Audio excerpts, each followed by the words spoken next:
সকাল বন্ধুরা। আজকে আমার ননদ এসছে বাড়িতে। আজকে হাঁসের মাংস রান্না হবে। সব মশলাপাতি রেডি করে নিয়ে চলে এসেছি রান্নাঘরে। আসেন, এগুলো রাখা নেই জায়গায় রাইখা এই মাছ নিয়ে এসে আবার একটু মাছ করতে হবে আর শাক পাটা একটু বাঁচতে হবে। চলেন দুজনে মিলে করি তাড়াতাড়ি। চলো ওদি, আজকে এই বৃষ্টির ওয়েদারে হাঁসের মাংস কষা কষা করে রান্না করলে গরম গরম ভাতে খুব ভালো লাগবে না? হ্যাঁ, খুব ভালো হবে। সকালবেলা বাবু আদিবাসী পাড়ায় গিয়ে হাঁস নিয়ে এসছে। দেখুন, একদম দেশি হাঁস নিয়ে এসছে। দেশি হাঁসের মাংস খেতে খুব ভালো। এই দেখুন, আপনাদেরও দেখাই, একদম দেশি হাঁস। দেখুন কত সুন্দর হাঁসটা। আমি এদিকে মশলাপাতি রেডি করে নিই ননদকে নিয়ে, আর বাবু হাঁসটা কেটে নেবে। বন্ধুরা, সকালবেলায় আদিবাসী পাড়ায় গিয়েছিলাম। আদিবাসী পাড়ায় গিয়ে এই হাঁসটা এনেছি। এ দারুণ। আদিবাসী পাড়ায় কী বলতো, পুকুরে পুকুরে চড়ে তো হাঁসগুলো, আর দেশি হাঁস, একদম দেশি হাঁস, দারুণ খেতে লাগে। আর মা পিসি মিলে সব রান্না বান্না করবে, তো আজকে দারুণ লাগবে, খুব মজা হবে। কারণ কি আজকে বৃষ্টির মৌসুম, পুরো চারিদিকে মেঘ, আর দারুণ লাগবে এই হাঁসের মাংস খেতে। হাঁসের মাংস আর গরম ভাত, সাথে আরও কিছু আছে। এবার হাঁসটা আমি কেটে নেবো। মারা ওইদিকে রান্নাবান্নার জন্য সব যোগাড় যন্ত্র করছে, আমি এদিকে হাঁসটা কেটে নেবো। চলুন। ওই দি, বাবু তো হাঁস কাটতে গেছে। আপনার তো শাক ছাড়ানো দেখছি হয়ে গেছে। আমি একটু ঘরে গেছিলাম, রসুন ছাড়ানো হয়ে গেছে। তা আমি আলুগুলো কেটে নিই। মাংস একটু আলু দেবো আর মাছের ঝোলে একটু আলু দেবো। এই কাটে। আমার বাপের বাড়ির এখানে দেশি হাঁস পাওয়া যায়। আমি বারাইপুর থেকে এসেছি দেশি হাঁসের মাংস খাবো বলে বাপের বাড়ি। খুব টেস্টি। বন্ধুরা, আপনারা দেখতে থাকুন। ওই দিয়ে বৃষ্টির মরশুমে তো হাঁসের মাংস বেশ ভালোই লাগে, গরম ভাত দিয়ে খুব ভালো লাগে খেতে। কিন্তু হাঁসের ডিমও কিন্তু খুব ভালো লাগে, জানেন? খুব ভালো লাগে। হ্যাঁ, হাঁসের ডিমও যদি খুব সুন্দর কষা কষা করে রান্না করা হয় না, বেশ গরম ভাতের সঙ্গে এই বৃষ্টির মরশুমে আরো ভালো লাগে খেতে, খুব ভালো লাগে।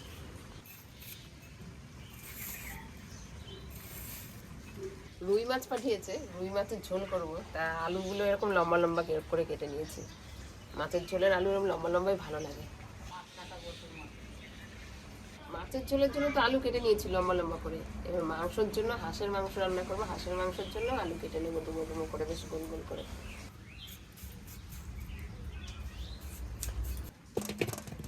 আমি তো মাছের আর মাংসের আলু কেটে নিয়েছি। এবার আমি মাছ ভাজবো আর দিদি ওইদিকে শাকটা কুচিয়ে নিচ্ছে।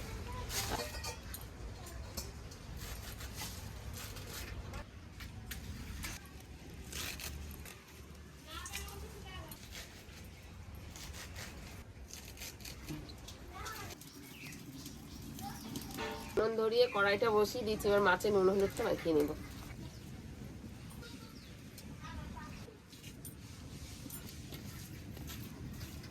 কড়াইটা গরম হয়ে গেছে, কড়াই এবার সর্ষের তেল দিয়ে দেবো।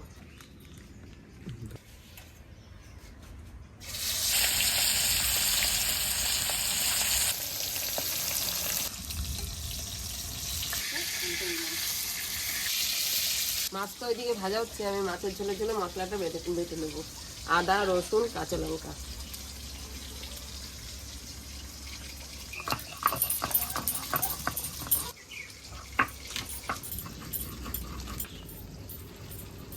ওদি, উত্তর থেকে তো প্রচুর মেঘ করছে। রান্না শেষ করে পারবো তো? দেখেন, মনে হচ্ছে খুব জোর বৃষ্টি আসবে। আসুক আসুক, ওই এর মধ্যেই আনন্দ করে খাবো। তাই বৃষ্টির মধ্যে ভালো লাগবে না? মাংস কষা কষা, মাছের ঝোল, শাক ভাজা, খুব ভালো লাগবে। মাছগুলো আমার ভাজা হয়ে গেছে, নামিয়ে নেবো। মাছের ঝোলের আলুটা একটু ভেজে নেবো এবার।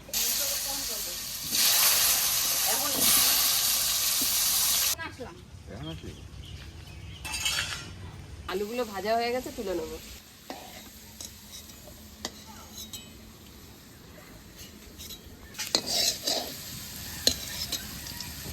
মাছের ঝোলের জন্য কালো জিরে আর তেজপাতা ফোড়ন দিয়ে দেবো।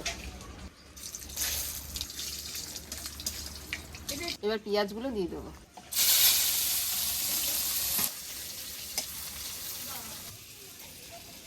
পেঁয়াজগুলো ভাজা ভাজা হয়ে গেছে, এবার কেটে রাখা টমেটোগুলো দিয়ে দেবো।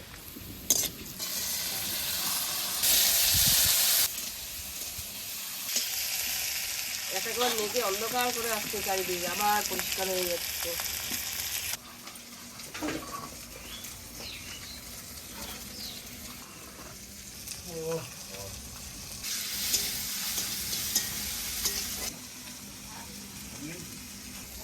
বেটে রাখা মশলা, লঙ্কা, আদা, রসুন একসঙ্গে বেটেছি, এটা দিয়ে দেবো।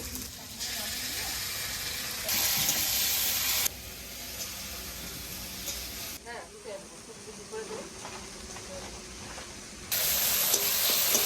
নুন, হলুদ, জিরের গুঁড়ো, লঙ্কার গুঁড়ো সব একে একে এবার দিয়ে দেবো।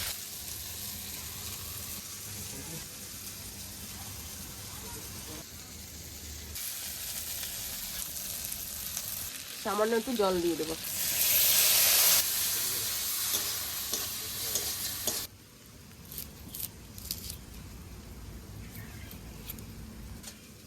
অগিতা, আমার মা আমাদের জানো কলা পাতায় করে মাছ পাতুরি করে এই বর্ষার সময় খাওয়াতো। মাছ ভাজা, মাছ পাতুরি, কচু ভাজা খেয়েছো? কি কচু ভাজা?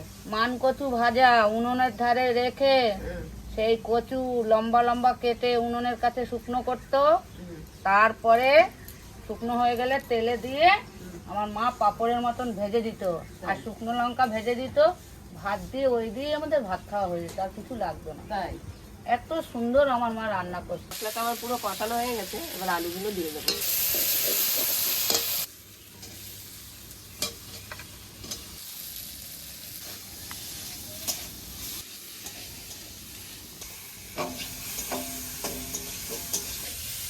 আলুগুলো দিয়েও আমার কষানো হয়ে গেছে, এবার জল দিয়ে দেবো পরিমাণ মতন।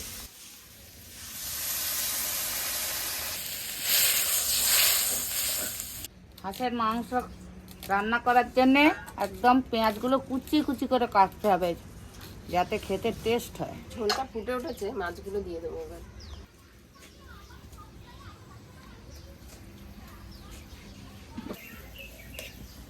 এবার 5 মিনিটের জন্য ঢাকা দিয়ে দেবো। ওমা, হ্যাঁ, দেখো মাংস কাটা হয়ে গেছে। ঠিক আছে। বাবা দম বেড়ে গেল। হাঁসের মাংস কাটতে আমি আর কাটবো না, এবার বাবা কাটবে কোনদিন আনলে।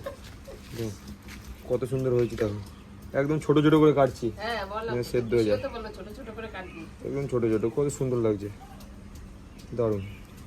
দেখো হয়েছে নাকি, দেখো মা। এই তো খুব সুন্দর হয়েছে না দিদি? খুব ভালো হয়েছে, খুব ভালো হয়েছে। আর একবার ধুয়ে নেবা, তাহলেই হয়ে যাবে। ঠিক আছে, আমি ঘরে একবার ধুয়ে নেবো। বললাম না বৃষ্টি নামবে, উপরে মেঘ করছে প্রচুর। দেখেন কেমন বৃষ্টি নেমে গেছে, দেখছেন? কমপ্লেন নামা নামছে। হ্যাঁ, বেশ ভালোই লাগলো যে বৃষ্টি মধ্যে রান্না করতে, কিছু বৃষ্টি বেশি লাগছে না? হ্যাঁ। আতার শ্রাবণ মানে না রে মন। ওদি এদিকে মাছের ঝোল করতে করতে তো আপনার সব কাটাকাটি হয়ে গেল দেখতেছি। হয়ে গেছে না? খালি টমেটো কাটতে বাকি। হ্যাঁ। তো টমেটোটা কাটতে একটু হাতটা দিয়ে নেন। আমি এই যে শাক ভাজবো, এরপরে শাক ভাজার পরে মাংসটা করবো।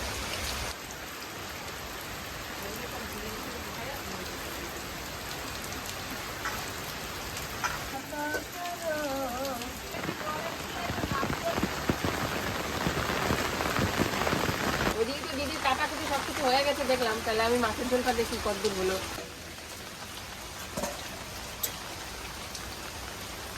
মাছের ঝোলটা হয়ে গেছে, আলু সিদ্ধ হয়ে গেছে, ঝোলও ঠিক পরিপূর্ণ আছে। এবার একটু গরম মশলা দিয়ে নামিয়ে দেবো।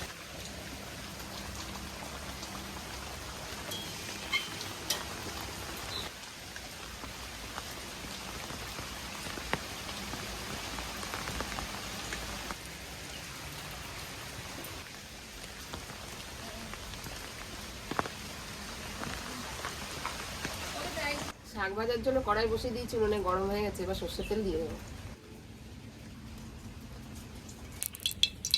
তেল গরম হয়ে গেছে, গরম তেলে এবার রসুন আর জিরা কাঁচা লঙ্কা দিয়ে দেবো।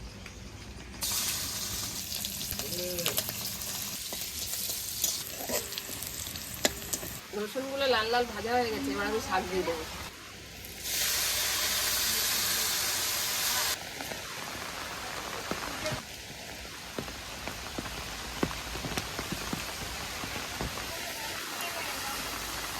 শাকে এবার পরিমাণ মতো নুন হলুদ দিয়ে দেবো।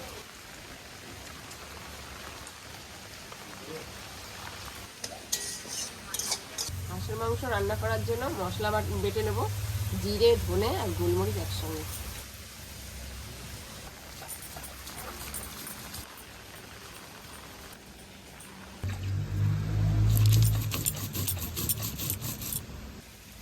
হাঁসটা আমার ভাজা হয়ে গেছে, এবার নামিয়ে নেব।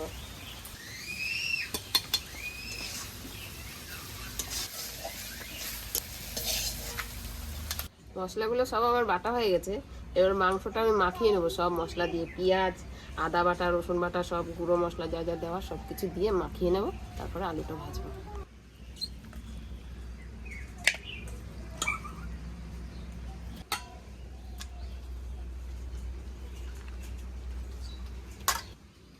কুচি করে রাখা পেঁয়াজ,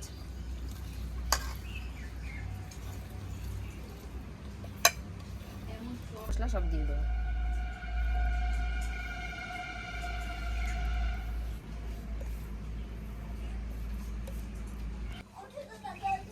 নুন,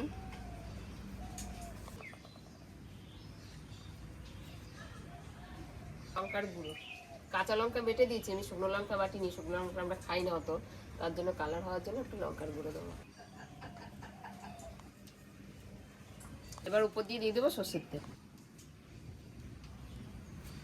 এবার আমি সব মশলাগুলো দেওয়া হয়ে গেছে, এবার ভালো করে মাখিয়ে নেব।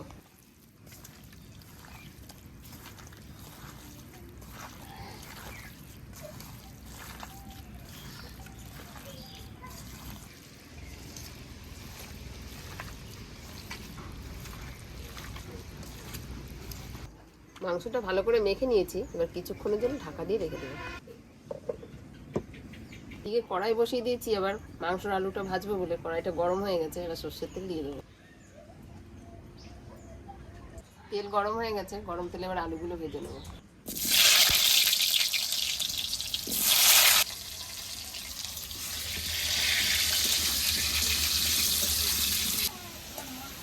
আলুগুলো ভাজা হয়ে গেছে, তুলে নেবো।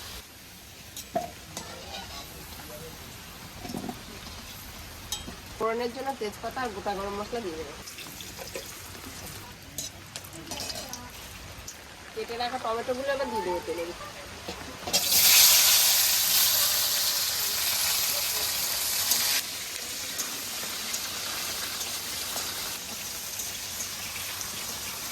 টমেটোগুলো নেড়ে নিয়েছি, এবার মেখে রাখা মাংসগুলো সব দিয়ে দেবো।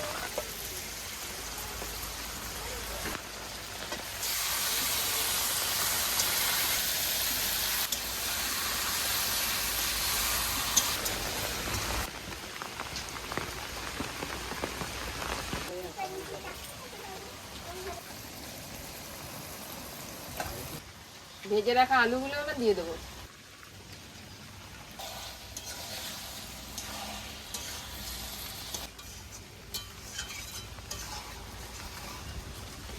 ভেজে রাখা আলুগুলো তো দিয়ে দিয়েছি, দিয়ে ভালো করে নেড়ে চেড়ে নিয়েছি, এবার একটু ঢাকা দিয়ে কষবো আমি মাংসটা। 25 মিনিট ধরে ঢাকা দিয়ে আমি মাংসটা কষছি, এবার হয়ে এসছে প্রায়, আমি ঢাকাটা উল্টে দেখি।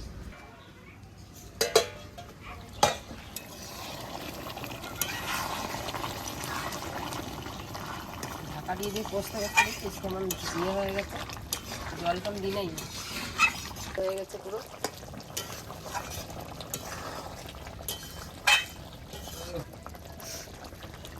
গুঁড়ো গরম মশলা দিয়ে নামিয়ে নেব।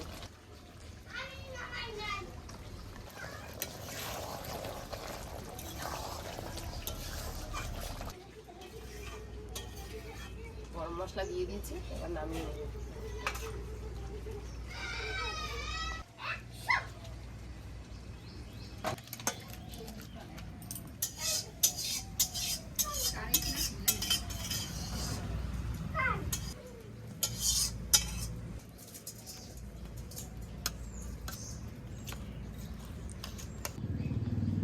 আজকে এই কষা কষা মাংস বৃষ্টির দিনে, হাঁসের কষা কষা মাংস দারুণ লাগছে। বৃষ্টি ওয়েদার, একটু আগেই সামান্য পরিমাণ বৃষ্টি হলো, বৃষ্টি হয়ে আবার থেমে গেল, এরকমই এখন সারা দিনটা এরকমই চলছে। ওয়েদার এখন চেঞ্জ হচ্ছে যেহেতু, এমন চলতেই থাকবে, 1 মাস টানা এমন চলতেই থাকবে। কিন্তু এই হাঁসের মাংসটা এই ওয়েদারে খেতে কিন্তু দারুণ লাগে।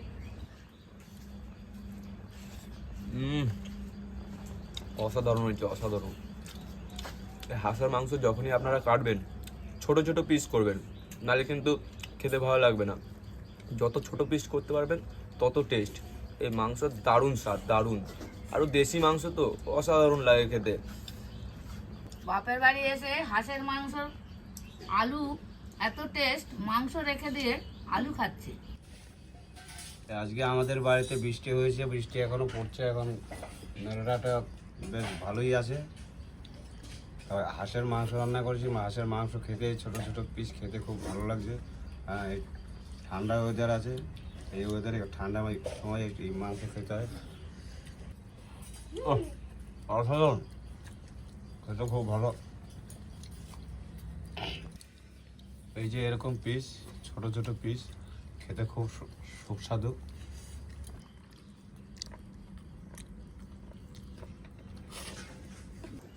বন্ধুরা, আপনারা কারা কারা এই বৃষ্টির মৌসুমে হাঁসের মাংস খেতে পছন্দ করেন কমেন্ট করে জানাবেন। হাঁসের মাংস বা যে যেটা খেতে পছন্দ করে এই বৃষ্টির মৌসুমে সেটা অবশ্যই কমেন্টে জানাবেন। আর আমাদের এই ভিডিওটা কেমন লেগেছে সেটা জানাতে ভুলবেন না। দারুণ লাগছে খেতে। বন্ধুরা, আমাদের এই ভিডিও যদি আপনাদের ভালো লেগে থাকে অবশ্যই একটা লাইক কমেন্ট শেয়ার অবশ্যই করবেন। আর আমাদের পাশে থেকে যাবেন। সুস্থ থাকবেন, ভালো থাকবেন, আমাদের ভিডিও দেখতে থাকবেন।